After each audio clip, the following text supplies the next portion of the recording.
복잡하게 얽혀있는 실타래를 명확하게 풀어보는 이 시간. 내가 바로 솔로몬. 오늘 풀어야 할 실타래는 묻지마 살인입니다.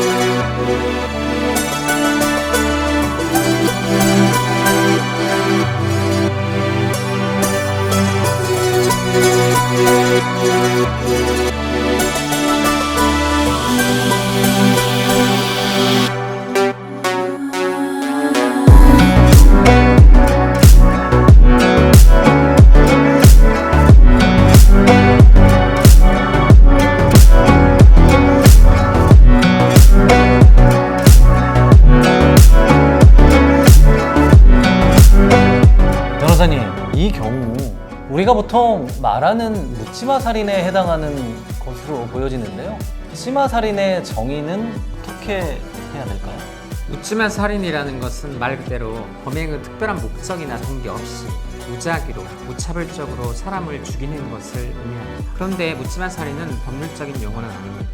변호사님, 그러면 살인은 법적으로 어떻게 구분이 되나요? 누군가를 죽이겠다고 생각을 하고 살인을 하는 경우와 우발적으로 살인하는 경우는 다른 형량으로 처벌을 받을 것 같은데요. 사람을 죽음에 이르게 했을 때 우선 고의성이 있느냐 없었느냐를 기준으로 살인과 치사로 구분이 됩니다. 고의성이 있었다면 살인이고 없었다면 치사죠. 살인과 치사도 다시 구분이 되는데요. 치사는 과실치사, 상해치사 이렇게 구분을 해볼 수 있습니다. 과실치사는 과실로 인하여 사망에 이르게 한 것, 업무상 과실에 의한 치사, 운전을 하다가 사람을 죽이게 되는 경우, 그런 경우를 말하는 것이고, 상해치사는 고의로 상해를 입히려고 했는데 이로 인하여 사망에까지 이르게 된 경우를 의미합니다. 변호사님, 또 궁금한 게 있는데요. 치사는 과실치사와 상해치사로 구분될 수 있다는 말씀을 하셨는데, 그럼 살인은 어떻게 구분을 할 수 있을까요? 사람을 죽음에 이르게 했을 때 고의성이 있는 경우 살인이 되는 것인데요. 살인은 의도와 인식의 관점에서 다시 세 가지로 분류를 해볼 수는 있습니다. 첫 번째, 의지적 고의, 의도적 고의에 의한 살인은 우리가 헐리우드 영화를 볼 때 언급되는 1급 살인이죠.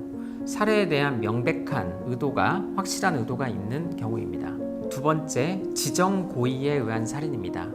할리우드 영화에서 나오는 2급 살인에 해당하는데요. 예를 들어 회사의 오너를 죽이기 위해 그가 탄 차를 트럭으로 덮쳤다고 가정을 하면 그 와중에 차를 운전하던 기사도 같이 사망할 수 있죠. 그 운전하는 기사에 대한 살인이 지정 고의에 의한 살인, 이런 경우입니다.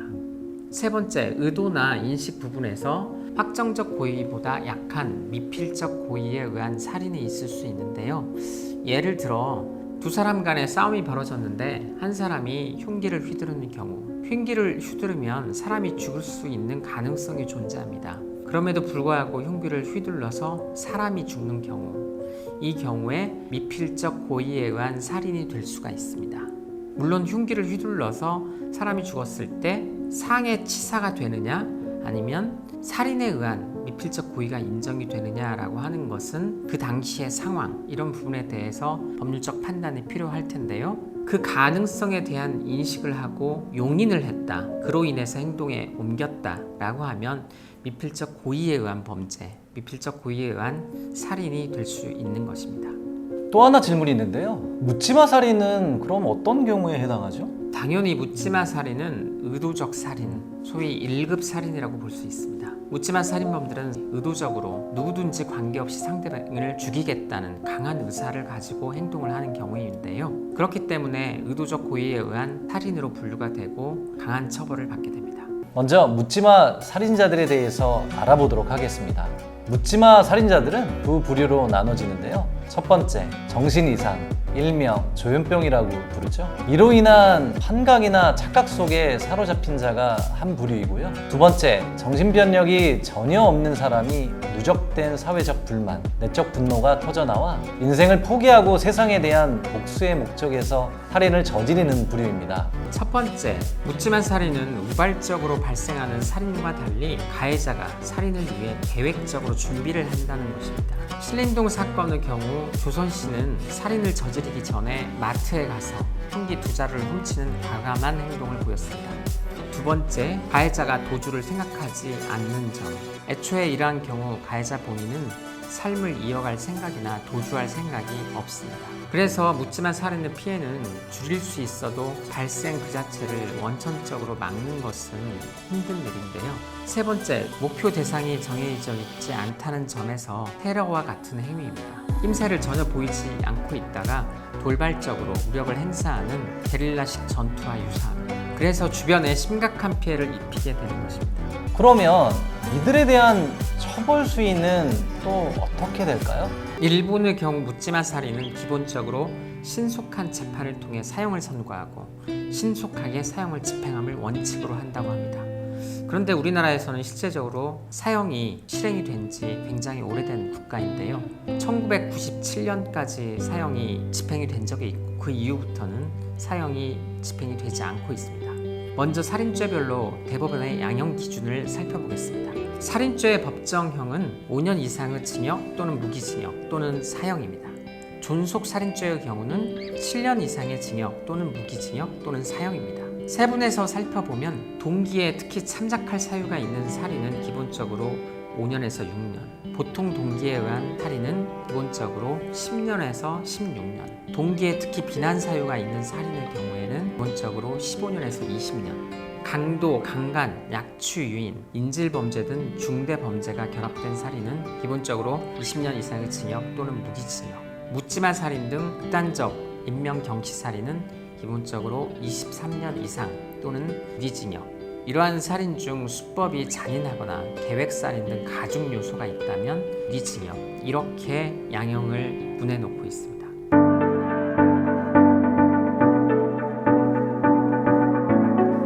혹시 여러분 가족은 보험을 몇 개 가입하고 계신지요? 그간 통계를 살펴보니 한 가구당 민간보험을 5개 정도 가입하고 있다고 합니다.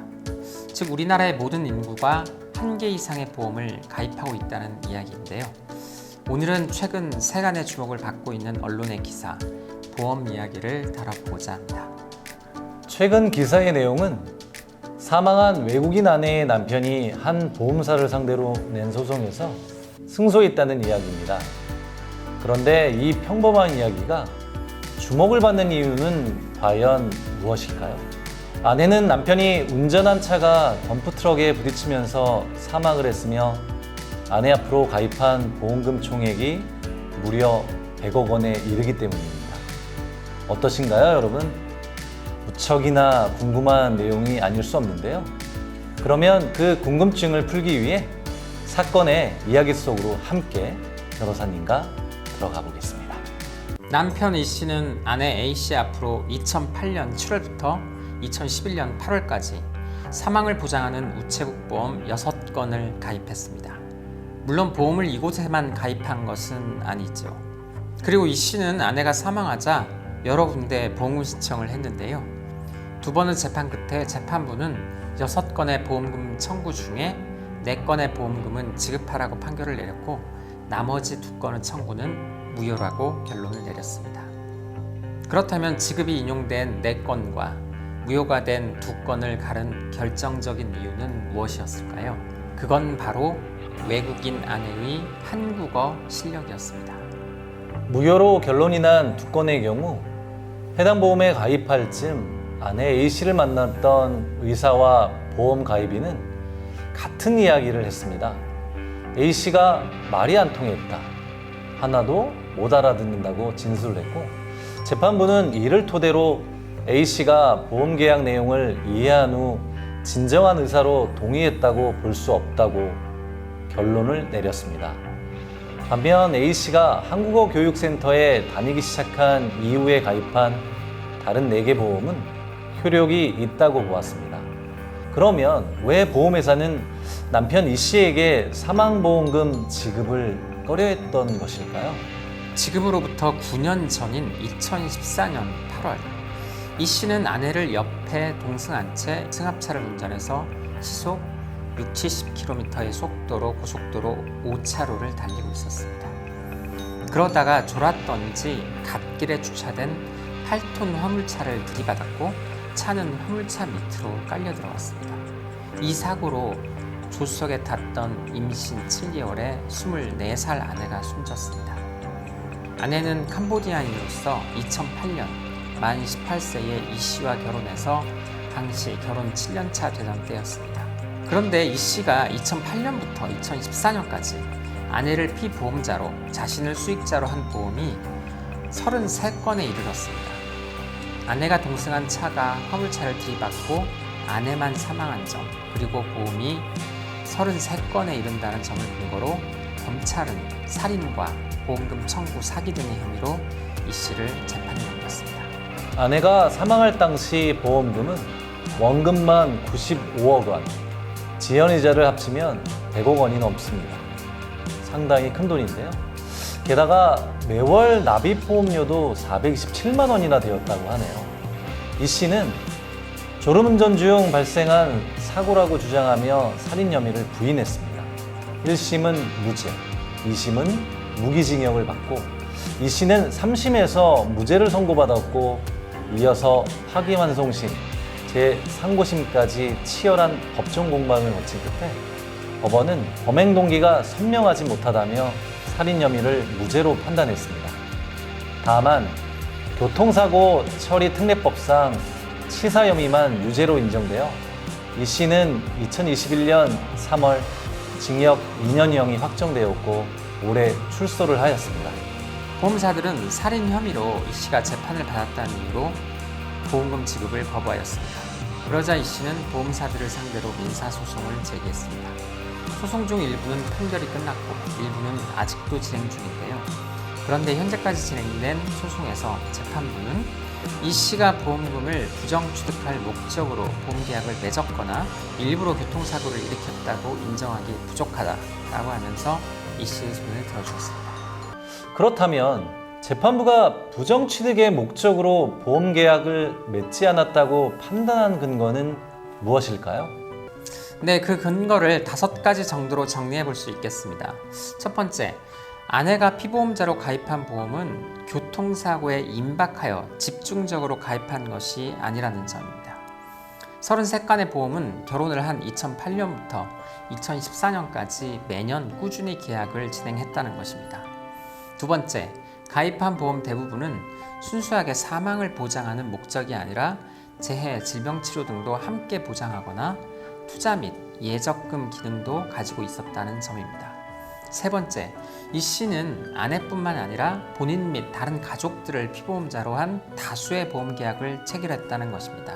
이 씨 본인을 피보험자로 둔 계약은 55건, 아버지는 2건, 어머니는 4건, 큰딸은 14건, 작은 딸은 12건 등으로 파악이 되었습니다. 네 번째, 이 씨는 다수의 보험을 가입한 이유로서 보험 설계자의 계속된 권유, 과거 어머니 수술 시 보험의 혜택을 본 경험, 그리고 나이 차이가 크게 나는 아내와의 혼인과 출산 등 보험의 필요성을 절감해 다수 보험에 가입했다고 주장했는데요. 형사소송의 증인으로 나온 보험 설계자들도 같은 취지로 진술을 했다고 합니다.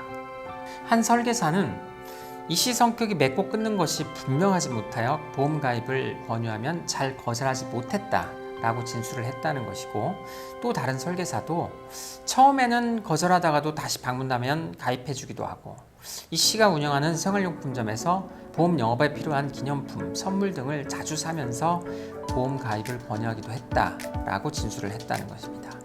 다섯 번째, 생활용품점 경영 수입과 대여금 이자 수입 등을 고려할 때 교통사고 당시 이 씨는 보험료 부담을 충분히 감당할 만한 정도의 경제적 상황이었다는 점입니다. 언론에서 엄청나게 집중적으로 보도가 되었던 기록이 나옵니다. 그 이유가 남편이 운전한 차에 동승한 아내만 사망했고 본인은 살아났으며, 게다가 사망보험금이 100억 원 가까이 되다 보니 당연히 그럴만 했는데요. 2심에서 무기징역을 받았다가 3심에서 무죄로 판결난 이유는 무엇일까요? 재판부는 고의로 교통사고를 일으키지 않았다는 근거로 4가지를 꼽았습니다. 첫 번째, 이 씨와 아내는 교통사고 발생 시까지 원만한 부부 생활을 유지한 것으로 보아서 아내를 살해할 만한 내적 동기가 없었다는 점. 두 번째, 고속도로에서 주행 중 차량의 조수석 쪽만 부딪히도록 정확히 맞춰서 추돌하기는 쉽지 않다는 점. 특히 시속 6, 70km의 정면 추돌을 할 경우 운전석에 탄 운전자 본인의 생명이나 신체에도 심각한 위험을 초래할 수 있다는 점. 실제로 사고 당시 이 씨는 다리 등 신체 일부가 차량 구조물에 끼어서 119 구조대의 도움으로 겨우 차량에서 빠져나올 수 있었다고 합니다. 세 번째, 차량 앞쪽 직접 추돌 부위는 전면 유리 상단을 기준으로 완전한 우측이 아닌 약 68%에 해당되는 부분이었다고 하는데요. 이때 이 씨가 다친 곳도 목, 늑골, 대퇴부 등으로 경동맥이나 대퇴동맥에 치명상을 입을 가능성이 있었다는 점입니다.